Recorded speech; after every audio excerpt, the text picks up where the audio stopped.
इसीलिए तो संतों ने कहा कि अरे भाई उसको बाहर खोजने के बजाय तुम्हारे अंतर में खोजिए ना, तेरे अंतर में बैठा हुआ है। लेकिन अंतर हमारा शुद्ध नहीं है, पवित्र नहीं है, उसके बैठने लायक नहीं है। ये विषय विकारों से, निंदा ईर्ष्या से, बुराइयों से और खोटे कर्मों से हमने अपने हृदय में दुष्कर्म कर करके मलिनता पैदा कर दी है। तो उस मलिनता में तो नहीं रह सकते। जहां मन चंगा होगा वहां गंगा जैसा पवित्र हो जाएगा और वहीं प्रभु का वास होगा। इसलिए उस नाम की कमाई किया करो। जो आपने नाम मिला ना, बड़े आवाज देके रुके देके कहते नाम ले लो, नाम ले लो, नाम ले लो। नाम लेने का आपको तरीका समझाया जाता है कि किस ढंग से, किस तरीके से उसको याद किया जाए। अगर कोई आदमी किसी चीज के बारे में नहीं जानता और उसको सुनाया अगर वो काम करना चाहता है तो उसमें चोट खा लेता है।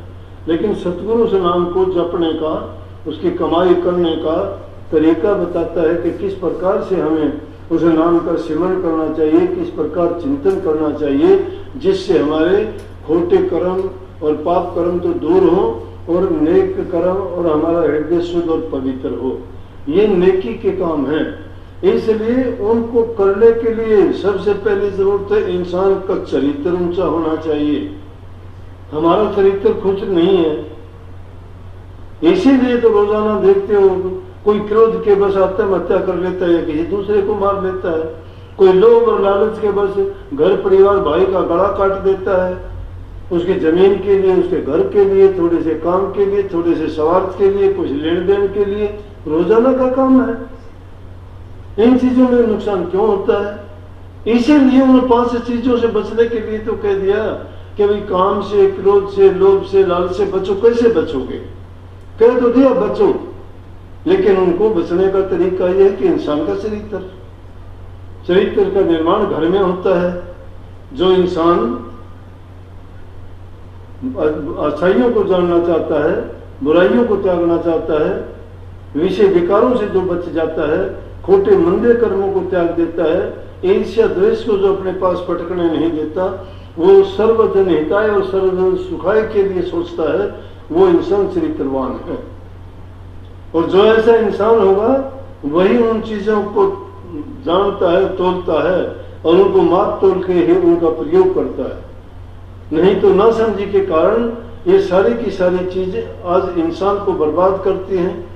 कहीं नशे विषयों में पड़ जाते हो, कहीं किसी से लड़ाई झगड़े में बर्बाद हो जाते हो, कहीं आपसी तकरार में कोर्ट कचहरियों में जिंदगी बीत जाती है। जो कमाते हो सारे वकील ले जाते हैं, बीमारी लग जाती है तो हकीम ले जाते हैं। अगर और तुम आपसे कोई ऐसी बात करते हो तो तुम्हारी जिंदगी को ही ले जाते हैं। अरे क्यों नहीं? आप सुखी जीवन जीना चाहते हो तो पहले अच्छे इंसान बन के अपने घरों में माहौल को अच्छा करो, सबसे प्यार से अच्छा बर्ताव और व्यवहार करो। जब अच्छा बर्ताव करोगे, अच्छा व्यवहार रखोगे, जबान से मीठे बोलोगे, बड़े को इज्जत सम्मान दोगे, छोटों को प्यार दोगे, तुम्हें बदले में उससे भी 1000 गुना मिलेगा। ये प्रकृति का नियम है। जो आदमी एक देगा उसके बदले में प्रकृति आपको हजारों चीजें सौंप देगी उसके बदले में। नफरत अगर करोगे नफरत भी उतनी ही मिलेगी, उससे भी ज्यादा मिलेगी। अच्छाई करोगे तो अच्छाई का नतीजा भी अच्छा ही मिलेगा। ये हो नहीं सकता कि तुम आग के बीज बो के और आम खाना चाहो, नहीं होगा ऐसा। जो बोओगे वैसा काटना पड़ेगा। अच्छे कर्म करोगे, तुम्हारा अच्छा कर्म जो तो को कांटा बोए तुम बो वाको फूल, तेरे तुझको फूल मिलेंगे वाको है त्रिशूल। जो तेरे को कोई कांटा बोता है तो उसको कांटा मत बो। तुम अगर कांटा बोएगा तो तू उस बराबर का हो जाएगा। उसने भी कर्म बढ़ा लिया खोटा, तुमने भी बढ़ा लिया है। जो तुम्हारा बुरा करता है तुम बुरा ना करो उसका। तुम बुरा नहीं करोगे तो तुम्हारा कर्म रुक गया, उसका कर्म बुरा है। अगर तुम बुरा करने वाले के लिए भी अच्छा करोगे तो उसको डबल चोट मिलेगी। एक तो जो तुमने अच्छा किया है वो तो अच्छाई तुम्हारे पास उसकी मिल जाएगी, उसने बुरा किया है उसको बुराई का बुरा मिलेगा। इसलिए अच्छे जब इंसान बन जाओगे, घरों में सुख शांति समृद्धि खुशहाली होगी, आपस में प्रेम होगा, एक दूसरे की कदर और प्यार करोगे तो वो तुम कोई भी काम करोगे उस काम में तुम्हें कभी भी, अब आजकल कहते हो ना कि घरों में तकरार है जी, हाँ नहीं, हर चीज में कोई काम करते हैं उसमें बाधा नहीं होता, नफा नहीं होता, उसमें हमें नुकसान होता है। क्यों होता है नुकसान? जब होता है जब घर में एक है बूढ़े बुजुर्ग जो भी हमारे तजुर्बेकार माँ बाप हैं, उनकी कही बात पर यकीन करते हैं, उनकी बात पर चलते हैं, उनको मानते हैं, उनका अनुभव है कि किस काम के करने में हमें सुख होगा, किसके करने में दुख होगा, किससे हानि उठानी पड़ेगी, किससे लाभ होगा। उनकी बात अगर मान ले तो सबसे बड़े देवता हमारे वही हैं। वो जो हमें अपने हृदय से खुश होकर आशीर्वाद देंगे, कभी नहीं आ सकती किसी चीज में, लेकिन उनको तो खुश रखते ही नहीं। वो तो बेचारे देखते रह जाते, क्या था, क्या करते हो। अगर वो पूछ भी ले बेटा क्या करता, बोले कहेंगे अपनी तो बोली भी है, बोले तब क्या पढ़ी पड़ा रहे, उनको जवाब ही मिलता है। ये पूजा है उनकी, ये उनकी पूजा का तरीका है उनका बोलने का। उनको दुख दे देते हैं, वो बेचारे कह भी नहीं सकते, बोल भी नहीं सकते, तो अपनी ओपिनियन तो क्या देंगे, वो तो हृदय में अपने आप को कोसते हैं, क्या संतान पैदा की है। उनकी बद्दुआएं नहीं दे सकते वो, लेकिन फिर भी निकल जाती है दिल से कि देखो मैंने क्या पैदा किया, क्या खा के पैदा किया था, क्यों ऐसी संतान हुई मेरी, मेरा दोस्त नहीं था कोई भी, क्यों हुआ ऐसा। लेकिन अगर महापुरुषों की संगति करोगे, क्योंकि संग इंसान को सुधार देता है, धीरे धीरे करके उसकी जंग उतर जाती है, बुराइयों वाली चमक निकल आती है उसमें। कोई जंगी हुई चीज है उसको घिसते हो, धोते हो, उसकी चमक वापस आ जाती है। इसी प्रकार से हमारे ऊपर भी बुराइयों की जंग चढ़ी हुई है।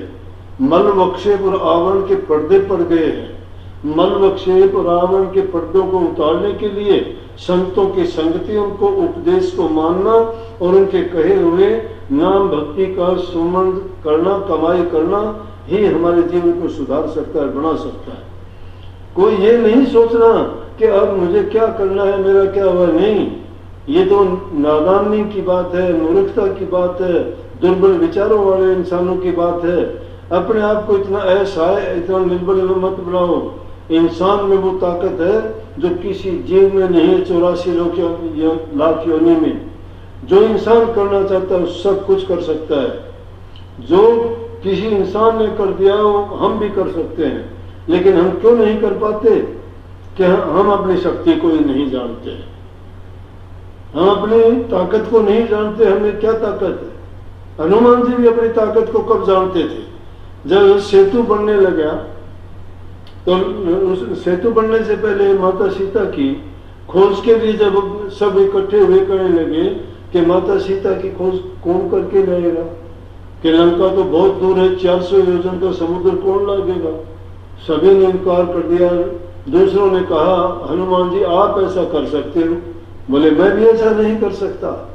बोला आप ऐसा कर सकते हो हनुमान जी, बचपन में आपने सूर्य को निकल लिया था, आप में तो हो सकती है, आप तो इससे काफी लंबे चौड़े समुद्रों को लांघ सकते हो। और देखते ही देखते कहने लगे अच्छा है, उनकी ताकत को जगाया। ये सत्संग, ये शुद्ध विचार, ये संतों की वाणी और उपदेश आपके उन दुर्बल विचारों को ताकत देने के लिए हैं।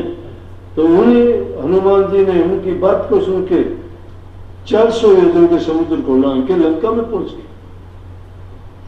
हमने भी वो शक्ति है, लेकिन हम अपनी शक्ति को भूले हुए हैं। इसीलिए कि संतों के दरबार में जाइए बारंबार, भूली वस्तु लखा दे सतगुरु है दातार। वो भूली हुई वस्तु क्या है? दो है। एक तो हम यही भूल गए हमें करना क्या था, और दूसरा हम ये भूल गए कि प्रभु का जो एहसान था वो हम उतारना ही नहीं चाहते। हमें करनी प्रभु की भक्ति चाहिए थी। इसलिए जब हमारे विचार शुद्ध होंगे, नेक इंसान बन जाएंगे, तो हम हर चीज को समझ जाएंगे। जो इंसान अच्छा बन जाता है, शुद्ध और पवित्र हो जाता है, उसकी कोई चीज ले लेता है, परवाह नहीं करता। वो कहता है क्या कि ले लिया, चलो उसको जरूरत थी भाई। महापुरुषों से सीखो। एक बार एक महापुरुष ने भंडारा लगाने के लिए लोग सेवक आते, लोग कोई चीनी दे के गया, कोई चावल दे के गया, कोई घी दे के गया, सामान इकट्ठा कर दिया। अब संत महात्मा जंगलों में रहते थे, अपनी कुटिया में बैठे थे, वहां बड़ा सामान जब जमा हो गया, डाकू आए, डाकू उठा के ले गए। देखते रहे, कहने लगे कि महात्मा जी आपने उनको बोला नहीं ना, आपको कोई पश्चाताप है इस चीज का कि आपने किस तरह से इकट्ठा किया था, रो ले गए।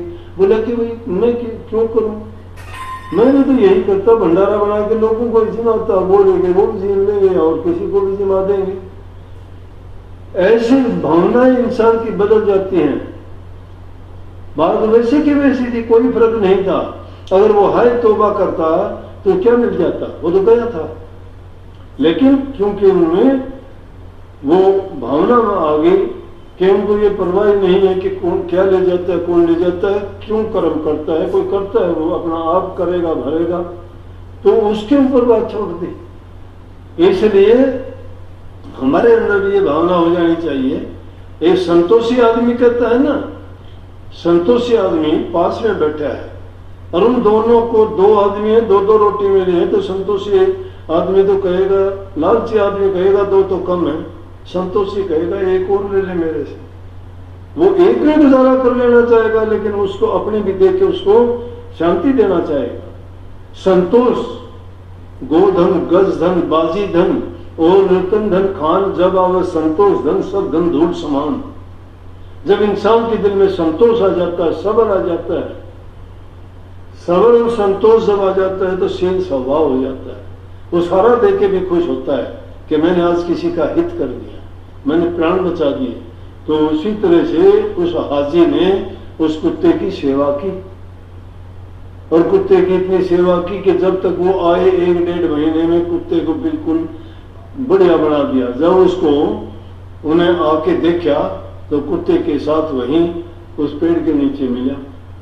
बोला अरे क्या लिया तुमने, हम सब हज करके आगे हाजिर हो गए, लेकिन तू अपना खामखा टाइम बर्बाद किया। बोला भाई क्या करूं, मुझे देखा नहीं गया, मेरे दिल में दया थी, कुत्ता बेचारा बहुत दुखे। बोला देखा था हमने भी, बदबू मारती थी, कोई हाथ भी नहीं लगाता, इसको पास में नहीं बैठना देते थे, और तूने इसका यूं किया। क्योंकि 2-3 दिन रुक जाते थे थके हुए लोग। जब वहां 1-2 दिन रुके तो रात को आकाशवाणी हो, वो बोले कि हमारी तो सबकी हज कबूल हो गई। रात को फिर सपना आया और आवाज हुई आकाशवाणी, बोला कि इन लोगों में से जो यहाँ हैं इनमें से तो एक की हज कबूल हुई है, बाकी किसी की हज कबूल नहीं हुई। खुदा के दरबार में किसी की हज मानी नहीं गई, एक ही इंसान की हज मानी गई। बोला वो कौन? बोला जो इंसान नहीं गया था, यहाँ रहा था। बोले ये कोई न्याय थोड़ा है। बोला कि जो इंसान किसी के प्रति दया भाव नहीं रखता, सत्या जो ज्ञान नहीं जानता और जो सत्य को नहीं पहचानता, प्रभु इस प्रकार की परीक्षाएं लेता है।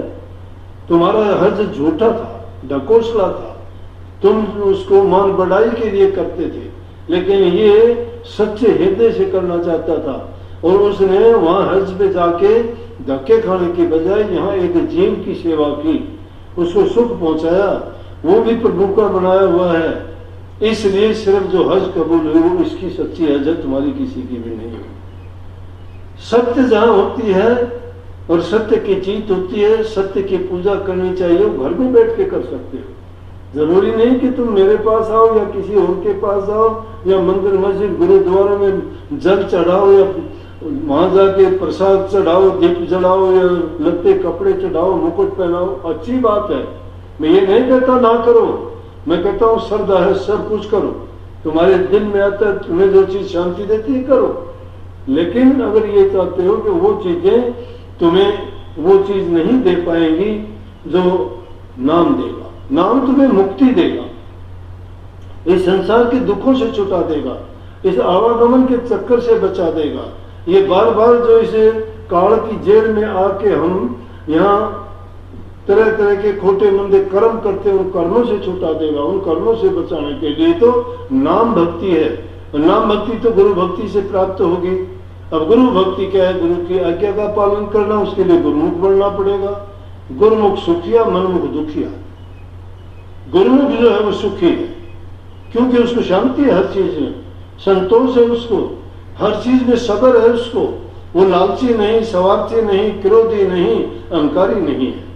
और जो मनुष्य होगा वो कामी होगा, क्रोधी होगा, लालची होगा, स्वार्थी होगा, वो अपने स्वार्थ के लिए कुछ भी कर गुजरेगा, कोई मायने नहीं रखते उसके लिए, ना उसका कोई गुरु है, ना पीर है, ना भाई है, ना बंधु है, ना माता है, ना पिता है। उसके लिए उसका लालच और स्वार्थ आगे रहेगा। हर चीज में वो सोचेगा कि किसी न किसी मेरा लालच कैसे पूरा। वो भक्ति को नहीं जानता। अरे भक्तों को गुरु मिल जाए, गुरु दिख जाए, वो तो सब कुछ अपना कुर्बान कर देगा। क्यों जानता है। इसीलिए कबीर साहब ने कितने सुंदर वाणी हुई, गुरु ने भूल गया क्यों भाई, तेरी दुर्मति दूर भाई, गुरु ने क्यों भूला मेरे भाई।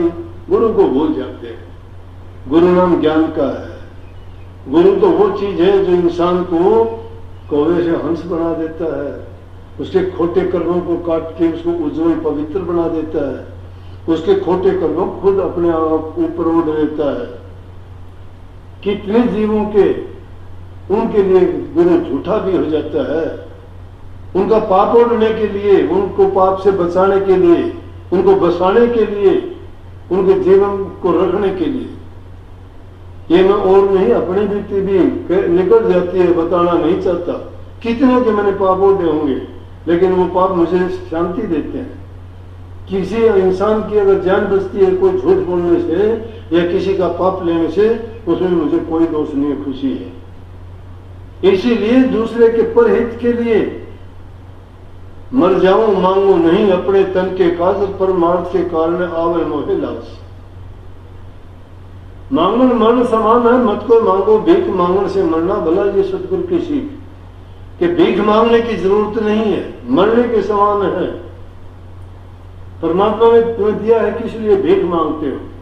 लेकिन कबीर साहब ने बड़ा खोल के कह दिया, और ये भी कह दिया कि मर जाऊं मांगू नहीं।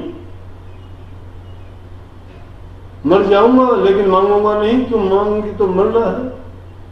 मांगण गया सो मर गया, मर के मांगण जा, उससे पहले वो मरा जो होते कह देना। इंसान किसी के पास कुछ मांगने के लिए जाता है, मर के जाता है। जहां उसको कुछ कभी नहीं मिलता, जीवन का जो सोचता है कि मेरा अंत आ गया, तो वो मरण के घाट पे होके जाके मांगता है, तो उसको देना चाहिए। जो तुम्हारे पास है, तुम्हारे से मांगने कोई आता है, अगर तुम उसको नहीं दोगे तो तुम्हारे ऊपर पाप छोड़ के जाएगा। तुम्हारे पास है तो उसको हाथ का उत्तर देना चाहिए। मर गए जो मांगण जा, मांगण गए सो मर गए, मर के मांगण जा, उससे पहले वो मरे जो होंगे कह देगा। जिसके पास है वो कहे ना ना मेरे पास नहीं है, तो वो उससे पहले मरा हुआ है, वो जिंदा मत समझो अपने आप को। लेकिन संतों ने कही कि मर जाओ मांगो नहीं। मांगना बहुत बुरी चीज है। अपने तन के काज, कि अपने शरीर के लिए नहीं मांगूंगा, मुझे कोई जरूरत नहीं है, लेकिन परमार्थ, परोपकार, परहित, दूसरे की खुशी के लिए मैं अगर मांग भी लूंगा, मुझे जरा भी शर्म लज्जा नहीं आएगी। मुझे उसके लिए नीचा नहीं देखना पड़ेगा। दूसरे का हित इतना अच्छा है, किसी का अगर भला करोगे तुम्हारा भला परमात्मा करेगा, परमात्मा करेगा। क्योंकि जो काम करते जाओ उसके समर्पित होके करो। क्या हम कुछ नहीं जानते, जैसे कोई भी काम करते हो तो कहो प्रभु मैं अज्ञानी हूं, मैं मूर्ख हूं, मुझे पता नहीं है मैं क्या करता हूं। लेकिन ये चालाकी से नहीं, ये चालाकी से नहीं। लोग भी लालची, ये भी जाके डाकू लोग भी नहीं तो जाके अपने इष्ट को माथा झुका के कहते हैं कि यार डाका अच्छा लगना चाहिए, आज चोरी अच्छी होनी चाहिए, मैं पकड़ा नहीं जाऊं। वो भी ये मांगते हैं, लेकिन ये नहीं, बुरी चीज के लिए नहीं। अगर मांगोगे बुरी चीज की तुम्हारी इच्छा पूरी नहीं होगी। लेकिन अगर किसी अच्छी चीज के लिए तुम जाओगे तो प्रभु तुम्हें जरूर देंगे, झोली भर देंगे, किसी को खाली नहीं जाने देते। वो मालो माल कर देते हैं। लेकिन कमी हमारी क्या होती है कि हम अपने आप पर ही विश्वास और इतबार नहीं करते। अपने आप पर जिसका इतबार नहीं हो दूसरे पर इतबार कैसे कर लेगा।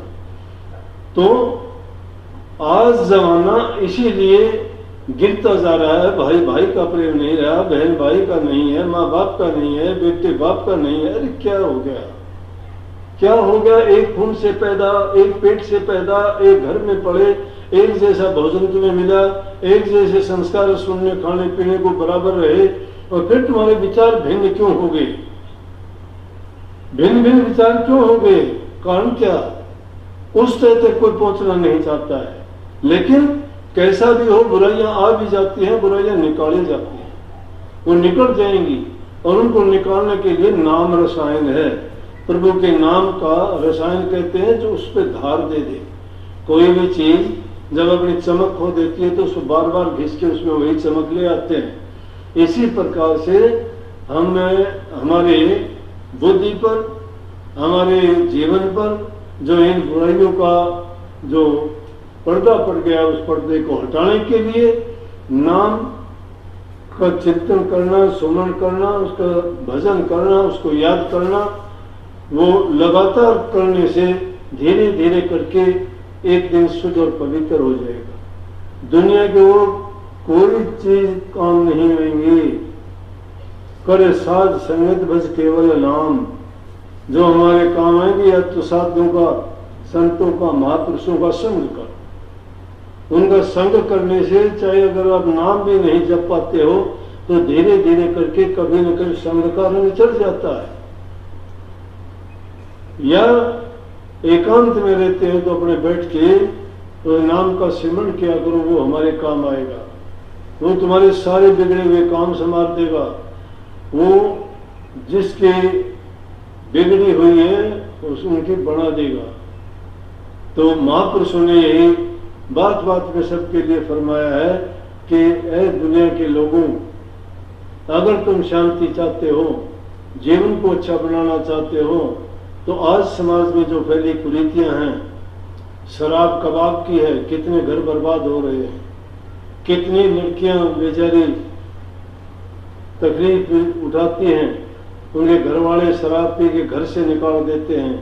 बच्चों का हाल ये है कि उनको स्कूल नहीं भेज पाते हैं, उनके स्कूल के 2 पैसे फीस नहीं दे पाते, जमीन को बेच देते हैं, गहने रख देते हैं, और खुद का जीवन बर्बाद, शरीर बर्बाद, और उनका समाज में क्या इज्जत और कदर रह जाती है, क्या उनके रिश्ते नाते। एक बुराई के कारण सारी बुराइयां उनमें आ जाती हैं। एक नशे के कारण झूठे वो बन जाते हैं, चोर वो बन जाते हैं, झगड़ालू वो बन जाते हैं, निंदक वो बन जाते हैं, और पता नहीं उनका चरित्र भी गिर जाता है।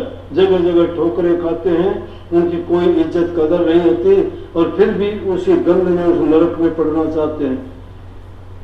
तो इस बात पर नौजवान बच्चे हैं वो संकल्प लेके जाएं कि हम कोई भी नशीले पदार्थ का प्रयोग नहीं करेंगे। बीड़ी, पान, तंबाकू, इस तरह वाली चीज भी हमें बर्बाद करती हैं। कितने लोग रोगों से ग्रसित है, कोई कहता है पीलिया है, कोई कहता है लीवर फैटी है, कोई कहता है ब्लड प्रेशर है, कोई कहता है शुगर है, कोई कहता है हार्ट अटैक है, कोई कहता है बैक पेन है, कोई कुछ बीमारियों के नाम पता नहीं। क्यों होते हैं ऐसे? या तो चरित्र अच्छा नहीं है, खान पान अच्छा नहीं है, या तुम नशे की चीजों के आदि ऐसे हो गए हो कि तुम गलत सलत खाते हो। घर का खाना अगर तुम शुद्ध और पवित्र अच्छा खाना खाते हो, तुम्हारे खेतों में हर प्रकार की सब्जियां पैदा होती है, कुदरत की दी हुई, कितनी अच्छी अच्छी सब्जी होती है। उनको अगर खाते, पुराने जमाने के लोग खाते थे, कभी उनको कुछ होता नहीं था। क्यों नहीं होता था? वो प्रकृति से जुड़े आदमी थे। हम बनावटी आदमी हैं। God made the country, man made the town. परमात्मा ने देहात को बनाया है, इंसान ने शहरों को बनाया है। इंसान की बनाई हुई चीजों को खा के बीमार परेशान रहते हो। परमात्मा की बनाई हुई चीजों का उपयोग प्रयोग किया करो, बहुत से रोगों से बचोगे, बीमारियों से बचोगे, स्वस्थ रहोगे, और हर प्रकार से तुम्हारा तन मन सारी चीजें स्वस्थ, शुद्ध और पवित्र होंगी। और जब पवित्र हृदय होगा, मन में शांति होगी, शरीर स्वस्थ होगा, तो आप शांति से जब भी 5 मिनट के लिए भी बैठोगे तो 2 घंटे के बराबर भजन हो जाएगा तुम्हारा। और नहीं तो 6 घंटे भी बैठोगे तो 6 मिनट के बराबर भी नहीं होगा। क्योंकि मन नहीं टिकेगा तुम्हारा। मन जब टिकेगा स्वस्थ शरीर है, जहां बैठोगे मस्त, भूल जाओगे सब कुछ। फिर वो बातें याद नहीं आएंगी ऊन जनून, क्योंकि वो तो जब आती है ऊन जनून बातें जब हमारा मन डावाडोल होता है, टिका हुआ नहीं। कभी दुर्बल कमजोर विचारों को अपने मन में जगह मत दो, हमेशा अच्छे और सच्चे बन के। नहीं तो उन लोगों के पास घूमोगे जो तुम्हें लूट के खाएंगे, उनके पास है कुछ नहीं, और ज्यादा भ्रम में डाल देंगे। उससे अच्छा तो तुम अपने घर में अच्छे हो, सोच समझ के रहोगे, अच्छा खान पान रखोगे, अच्छी संगति रखोगे, महापुरुषों का संग करोगे, उनके बताए हुए नाम का ध्यान अभ्यास और सुमन करोगे। तो भाई गुरु महाराज से मैं प्रार्थना करूंगा आप सबको अच्छे से अच्छे नेक इंसान बनाएं, आपसे अच्छे काम करवाएं और आपको ऐसे रास्ते पे चलाएं कि आप सभी सुखी जीवन जियो और जाने के बाद दोबारा मुड़ के दुनिया में ना आओ। सबको आपको मुक्ति शक्ति भक्ति की शक्ति दे और सभी आप अपने जीवन को सफल करो, ऐसी मेरी भावना आपके प्रति है। मानोगे फायदा आपका है, ना मानोगे तो वही आपकी मर्जी है। गुरु महाराज का हुक्म था, वो आप ये हुक्म पूरा करते हैं, इसलिए मानना चाहिए। महापुरुषों की वाणी में बड़ी ताकत होती है। महापुरुषों का वचन मान लेंगे, किसी भी प्रकार से घाटा और कमी नहीं आएगा। जाहिर में हो सकता है आपको बुरा लगे, वो सुनने में शायद आपको अच्छा ना लगेगा, लेकिन उसका परिणाम अच्छा ही निकलेगा, वो बुरा नहीं हो सकता। सबको बहुत बहुत आशीर्वाद। राधा